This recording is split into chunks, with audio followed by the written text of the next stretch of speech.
Hello home science students. आज का जो टॉपिक है वो बीए फर्स्ट ईयर के फर्स्ट पेपर के अंतर्गत ग्रुप बी से आता है। तो आइए शुरू करते हैं आज का विषय, मांसपेशियां या मसल्स। स्टडी ऑफ मसल्स को हम लोग मायोलॉजी कहते हैं। हमारे शरीर का स्ट्रक्चर स्केलेटन सिस्टम से बना होता है और मसल स्केलेटन को जकड़ कर रखता है। स्केलेटन और मांसपेशियां दोनों आपस में मिलकर हमारे शरीर का ढांचा तैयार करते हैं। अनेक सेल, विभिन्न प्रकार के ऊतक से मांसपेशियां तैयार होती हैं। मसल्स को प्रोटीन की अत्यधिक जरूरत होती है। मानव शरीर में लगभग 650 पेशियां होती हैं।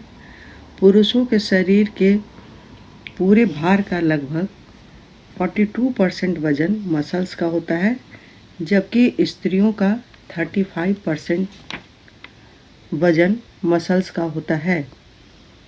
मसल्स न सिर्फ को एक निश्चित आकृति या दृढ़ता प्रदान करता है, बल्कि आंतरिक अंगों की रक्षा भी करता है। जीवित अवस्था में अस्थियों के चारों ओर पेरिओस्टियम की एक झिल्ली लगी होती है। अस्थियां अंदर से खोखली होती हैं, जिसमें रक्त वाहिनियां होती हैं, जो अस्थियों को पोषक तत्व प्रदान करता है। हड्डियां रेशेदार ऊतकों से ढकी रहती हैं। इसके अंतिम सिरे कार्टिलेज से ढके रहते हैं। एक हड्डी दूसरी हड्डी से लिगामेंट द्वारा जुड़े रहते हैं। मांसपेशियां टेंडन नामक ऊतकों से बना होता है। ये हुई मांसपेशियों की बनावट। अब हम लोग पढ़ते हैं मांसपेशियों के कार्य। पहला, मांसपेशियां शरीर को एक सही पोस्चर यानी एक सही आकृति प्रदान करता है। आंतरिक अंगों की रक्षा करता है। शारीरिक अंगों को गति प्रदान करता है। हमारे जोड़ों को मजबूती प्रदान करता है। मसल्स के संकुचन और प्रसारण से हमें एनर्जी प्राप्त होती है, जिससे बॉडी टेम्परेचर मेंटेन होता है। बाहरी चोटों से बहुत हद तक हमारी रक्षा करता है, हमारे शरीर की रक्षा करता है। यह हमें ठंडी और गर्मी से भी हमारे शरीर की रक्षा करता है। ये हुई मांसपेशियों के कार्य। हम आगे बढ़ते हैं। मांसपेशियों के प्रकार। मांसपेशियां 3 प्रकार की होती हैं। पहला, ऐच्छिक पेशियां। हमारी इच्छा अनुसार जो पेशियां फैलती या सिकुड़ती हैं, उन्हें ऐच्छिक पेशी कहते हैं। ये पेशियां हड्डियों से चिपकी रहती हैं और हमें गति प्रदान करती हैं, जैसे चलना, दौड़ना, उठना, बैठना, हाथों से कार्य करना, पलक झपकाना इत्यादि। ऐच्छिक पेशियों के कारण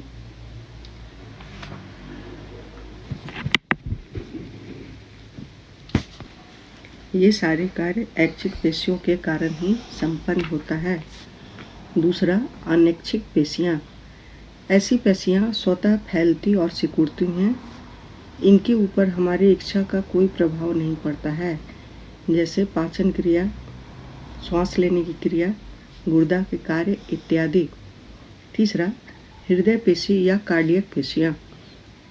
ये पेशियां हृदय में ही पाए जाते हैं और ये हृदय की दीवारों पर लगी रहती हैं। इसमें ऐच्छिक और अनैच्छिक दोनों पेशियों के गुण होते हैं। बनावट में ये ऐच्छिक पेशी के समान होते हैं, लेकिन कार्य ऐच्छिक पेशियों के समान करते हैं। हृदय पेशी हमारे पूरे जीवन बिना रुके हुए काम करता है। तो आगे हम लोग जानते हैं ऐच्छिक और अनैच्छिक पेशियों में अंतर।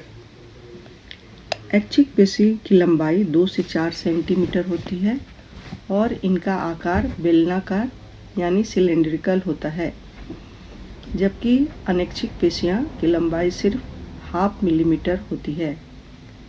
दूसरा, ऐच्छिक मांसपेशियां हमारी इच्छा से फैलती और सिकुड़ती हैं, जबकि अनैच्छिक मांसपेशियां स्वतः फैलती और सिकुड़ती हैं। ऐच्छिक मांसपेशियों की कोशिका में अनेक केंद्रक होते हैं, जबकि अनैच्छिक मांसपेशियों की एक कोशिका में एक ही केंद्रक होते हैं। ऐच्छिक पेशियों में गहरी और हल्की पट्टियां पाई जाती हैं, जबकि अनैच्छिक पेशियों में कोई पट्टियां नहीं पाई जाती हैं। ऐच्छिक पेशियों के कारण ही हम थकान का अनुभव करते हैं, जबकि अनैच्छिक पेशियों से हमें कोई थकान का अनुभव नहीं होता है। ऐच्छिक पेशियां अस्थियों से चिपकी रहती हैं, इसलिए इसे कंकाल पेशी कहते हैं, जबकि अनैच्छिक पेशियों को हम चिकनी पेशी कहते हैं। ऐच्छिक पेशियां हड्डियों से जुड़ी रहने के कारण फैलकर सिकुड़कर गति प्रदान करती हैं। अनैच्छिक मांसपेशियां आंतरिक अंगों की रक्षा करती हैं। इस तरह से हम देखते हैं कि हमें स्वस्थ रहने के लिए मांसपेशियों की बड़ी भूमिका होती है और इसके लिए ज़रूरी है कि हम प्रोटीन का अच्छी तरह सेवन करें। मांसपेशियों से रिलेटेड क्वेश्चन इस प्रकार आ सकते हैं। मांसपेशियों से क्या समझती हैं? इसकी बनावट और कार्यों का वर्णन करें। दूसरा, मांसपेशियों की संरचना का उल्लेख करते हुए इसके प्रकार और कार्यों की विस्तृत चर्चा करें। तीसरा, ऐच्छिक और अनैच्छिक मांसपेशियों में अंतर स्पष्ट करें। धन्यवाद।